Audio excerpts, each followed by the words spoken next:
अस्सलाम वालेकुम एवरीवन। आज मैं एक न्यू टॉपिक के साथ आई हूँ जिसका नाम है सर्वाइकोजेनिक हेडेक। वैसे तो हेडेक की बहुत से टाइप्स हैं, लेकिन मैं आपसे डिस्कस करूंगी सर्वाइकोजेनिक हेडेक के बारे में। बहुत से लोग इसको मिसकंसेप्ट करते हैं माइग्रेन के साथ, लेकिन माइग्रेन और सर्वाइकोजेनिक हेडेक में बहुत ज्यादा डिफरेंस है। इन दोनों के कंपैरिजन पे मैं एक वीडियो बनाऊंगी, वो मेरी नेक्स्ट वीडियो होगी इंशाल्लाह। अभी मैं आपको सर्वाइकोजेनिक हेडेक के बारे में डिटेल शेयर करती हूँ। जो सर्वाइकोजेनिक हेडेक होता है, ये एक ओरिजिनेटिंग पेन होती है, रेफर्ड पेन होती है, जो कहाँ से स्टार्ट होती है, हमारे नेक मसल से, जो कि सर्वाइकल स्पाइन होती है, यहाँ से लेके हमारे हेड तक ओरिजिनेट करती है। ये एक यूनिलेटरल पेन होती है, समटाइम हमारे टेम्पोरल रीजन में भी हो सकती है, ऑक्सीपिटल रीजन में भी हो सकती है। सो आगे बढ़ते हैं इसकी कॉजेज की तरफ। इसकी जो कॉजेज होती है उसमें हमारी मसल टेंशन होती है, वो पोस्चर होता है, हमारी कोई भी सर्वाइकल स्पाइन इंजरी हो सकती है, हमारे डिजेनरेटिव चेंजेस हो सकते हैं। सबसे पहले मसल टेंशन की बात करते हैं। मसल टेंशन में हमारे जो नेक के मसल है वो स्टिफ होना स्टार्ट हो जाते हैं, या शोल्डर के मसल में स्टिफनेस या टेंशन आना स्टार्ट हो जाती है। उसकी वजह से क्या होता है, हमें सर्वाइकोजेनिक हेडेक होना स्टार्ट हो जाती है। उसके अलावा पोस्चरल इश्यूज है। पोस्चरल इश्यूज में हम लोग या तो हेड जो है वो फॉरवर्डली मूव करके बैठते हैं, या हमारे जो शोल्डर होते हैं वो राउंडेड शोल्डर होते हैं। ये ज्यादातर ऑफिस वर्कर्स होते हैं, उनमें होता है, तो उनके पोस्चर की वजह से उनमें सर्वाइकोजेनिक हेडेक स्टार्ट हो जाता है। इसके अलावा मैं बात करती हूँ सर्वाइकोजेनिक इंजरीज के बारे में। अब सर्वाइकल जो इंजरीज होती है उनमें व्हिप्लैश इंजरी आती है। व्हिप्लैश इंजरी में होता क्या है, जिस तरह कोई कार ड्राइव कर रहा है और एकदम ब्रेक लगी है, सडन ब्रेक के बाद उसका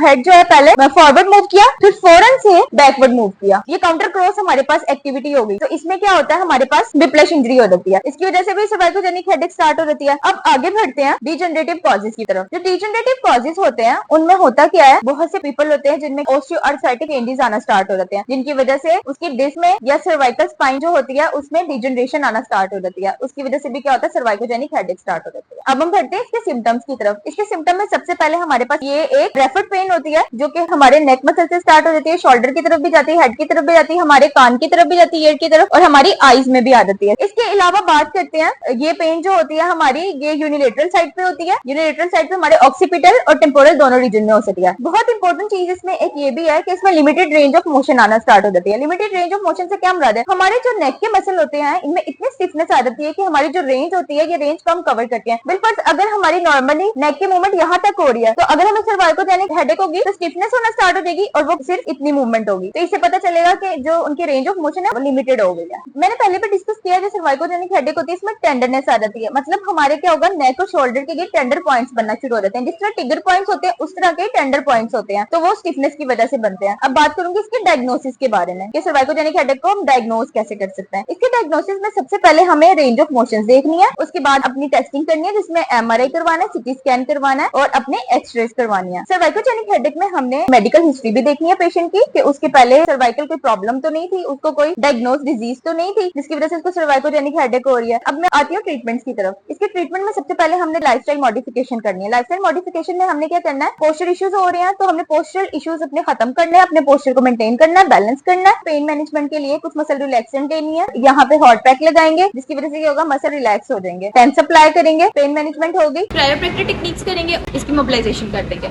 स्पाइन की मोबिलाइजेशन से क्या होगा, जो प्रेशर होगा वो रिलीज हो जाएगा और पेशेंट रिलैक्सेशन फील करेगा। सॉफ्ट टिश्यू मोबिलाइजेशन करेंगे, यानी लाइट जेंटल सी मसाज देंगे या अपने थंब से सर्कुलर मोशन करेंगे। उसकी वजह से क्या होगा, उसके जो भी टेंडर पॉइंट्स है, ट्रिगर पॉइंट्स होंगे वो रिलीज हो जाएंगे।